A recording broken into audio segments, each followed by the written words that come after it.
صحیح بخاری میں حدیث ہے، نبی علیہ السلام ایک عورت کے پاس سے گزرے جو ایک قبر پہ بیٹھ کے تو مرثیے کہہ رہی تھی اور رو رہی تھی اونچی آواز سے.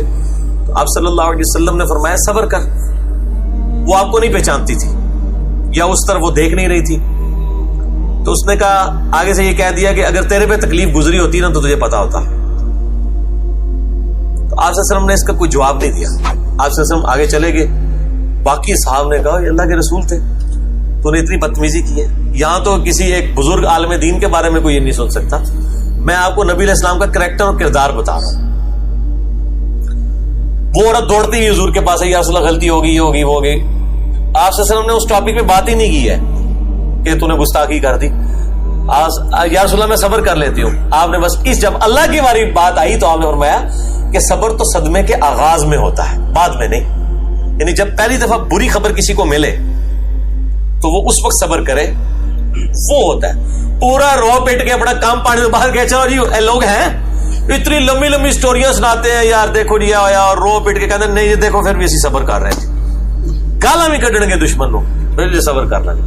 تو آپ صلی اللہ علیہ وآلہ وسلم نے فرمایا صبر صدمے کے ابتدا کے وقت ہوتا ہے. الحمدللہ.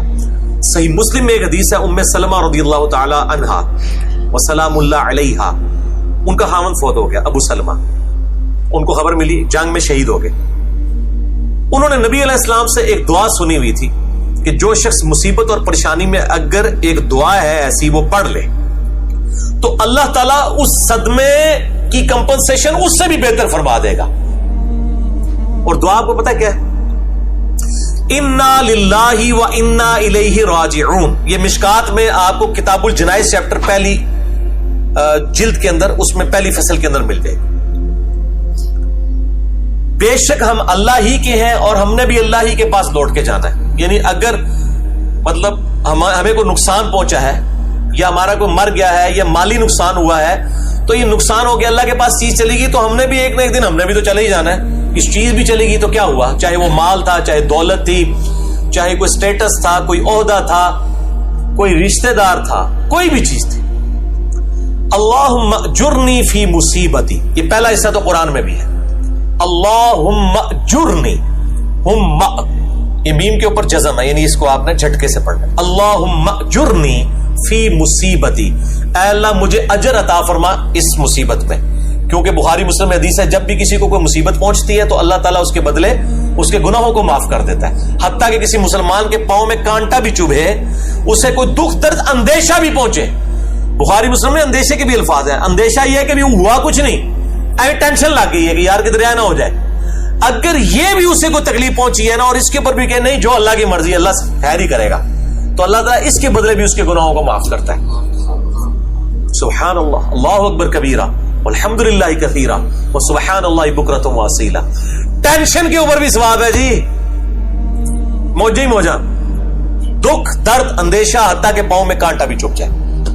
تو اللہم اجرنی فی مصیبتی، اے اللہ اس مصیبت میں مجھے اجر عطا فرما. وَأَخْلِفْ لِي خَيْرًا مِنْهَا، اور میرے لیے اس سے بہتر نعم البدل بنا دے.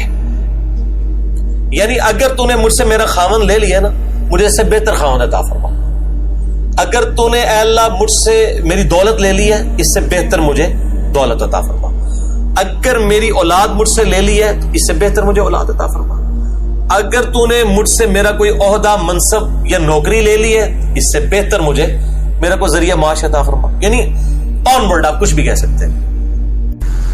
اچھا، ام سلمہ رضی اللہ تعالیٰ عنہ بار بار دل میں یہ سوچ رہی تھی کہ میں نے کہا میرے خاوند جیسا تو خاوند کوئی نہیں ہے، اس کی بہتر نعم البدل اللہ تعالیٰ کیا عطا فرما سکتا ہے. ظاہر یہ خیال تو بالکل جینون تھا. کہتی ہے جیسے ہی میری عدت پوری ہوئی نبی علیہ السلام نے رشتے کا پیغام بھیج دیا. الحمدللہ، اللہ اکبر کبیرہ والحمدللہ کثیرہ وسبحان اللہ بکرۃ واصیلہ. ام سلمہ ام المومنین ہے، نبی علیہ السلام کی وہ بیوی جو سب سے آخر میں فوت ہوئی 64 ہجری میں. واقعہ کربلا بھی ان کی زندگی میں ہوا ہے. سب سے آخر میں فوت ہونے والی بیوی ام سلمہ ہے سلام اللہ علیہا، اور ان کی ہسٹری پیچھے سے ہی ہے. لہٰذا یہ دعا آپ یاد رکھیں، انا للہ و انا الیہ راجعون. اے اللہ ہم تیری، ہم خود بھی تیری ہی طرف سے آئے ہیں، سب کچھ تیری طرف سے ہے اور تیری ہی طرف لوٹ کر جانا ہے. اللہم اجرنی فی مصیبتی، اے اللہ مجھے اجر عطا فرما میری اس مصیبت میں، واخلف لی خیرا منہا، اور میرے لیے اس سے بہتر نعم البدل عطا فرما دے. یہ میں نے بالمفہوم ترجمہ کیا جو اردو لنگوسٹک کے پوائنٹ آف ویو سے. یہ دعا جو ہے وہ آپ ضرور یاد کریں، اور مشکات کے اندر آپ کو کتاب الجنائز جو چیپٹر ہے اس کے اندر آپ کو یہ دعا مل بھی جائے گی. پہلی ہی فصل کے اندر جو مریض کی عیادت اور وہ والا بیان ہے اس والے باب کے اندر آپ کو یہ حدیث مل جائے گی انشاءاللہ تعالی. اس میں جو کتاب الجنائز ہے اس میں انٹرنیشنل نمبر کے مطابق حدیث نمبر ہے 1618. 1618. اس میں انہوں نے جو ہے وہ عربی، ان سے ویسے الفاظ جو ہیں وہ دوسرے لکھے گئے ہیں، انہوں نے وہ لکھ دیا ہے اللہم اجرنی فی مصیبتی، لیکن یہ لفظ ہے اللہم اجرنی فی مصیبتی، یعنی الف کے اوپر جزم اور جیم کے اوپر پیش اور باقی وہی الفاظ ہیں. میں یہ کلیئر کر دوں، وَأَخْلِفْ لِي خَيْرًا مِنْهَا. تو نبی علیہ السلام کا رشتہ ان کے پاس آیا اور وہ ام المومنین بن گئی. یہ دعا ہر وقت آپ کو، مجھے جس نے اس دنیا میں رہنا ہے اس کو غم کی خبر ملتی ہے.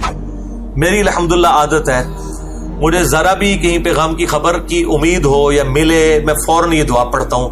ابھی تک تو اللہ تعالیٰ نے میرے ساتھ بڑی مدد والا معاملہ فرمایا ہے. یہ دعا ضرور یاد کریں. غم اور مصیبت اور پریشانی اور نقصان کے وقت جیسے ہی آپ کو پہلی دفعہ خبر ملے تو یہ دعا پڑھ لیں، انا للہ و انا الیہ راجعون، اللہم اجرنی فی مصیبتی واخلف لی خیرا منہا. تو اللہ تعالیٰ بہتر، یعنی آپ کو کسی نے بتایا کہ جی آپ کو تو یہ بیماری لگ گئی ہے، ڈاکٹر نے بتا دیا، اسی وقت پڑھیں انا للہ و انا الیہ راجعون، اللہم اجرنی فی مصیبتی واخلف لی خیرا منہا.